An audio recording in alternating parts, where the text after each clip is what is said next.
Majestic Monaco, playground of the rich and famous.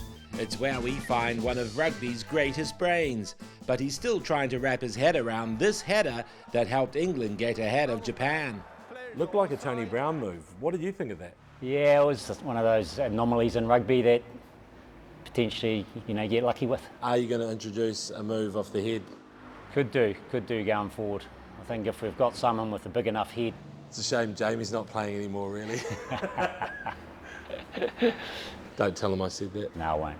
Forget fluke headers, the increase in kicking is the big issue in rugby, and Brown is calling for change. Somehow they've got to be a lot more favourable to the attack. There's so many players able to compete for the ball now, easily getting turnovers because the rules are, aligned to the defence. At the moment, you can only really attack for 2 or 3 phases. Then you've got to be able to kick the ball and pressure that way. At the last World Cup, people actually ran the ball and passed it. Game's changed massively from the last World Cup. The last World Cup, especially with Japan, you could hold the ball for 20 phases and put teams under pressure, where you could clean, on the 45. Now it's 2 or 3 phases, kick the ball, pressure, and then try and get the ball back in a counter-attack or a turnover.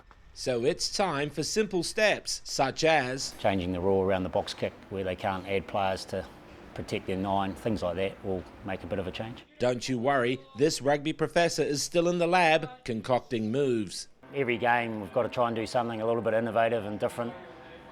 Whether it works or not doesn't really matter, as long as the players are excited about it and they enjoy trying to pull it off. Well, the path to the top is hard, with too many steps for my liking, but Brown could find himself anywhere next after the World Cup. On a boat, in a palace with a moat, or providing Australia with the Eddie Jones antidote. What happens to you after the World Cup? No plan, feed up for a while and try and find a job somewhere. Just sort of want to stay involved in international rugby and wherever that may be. I'm not sure yet. Well, I know the new director of rugby at the Highlanders. I could put in a good word for you. Yeah, no, I think I know him too. So, but definitely not at the Highlanders this year or next year. So, we'll see what happens going forward. Let's hope his champagne wishes and caviar dreams in rugby come true. Reporting from magnificent Monaco, I'm James McConey for NZR+.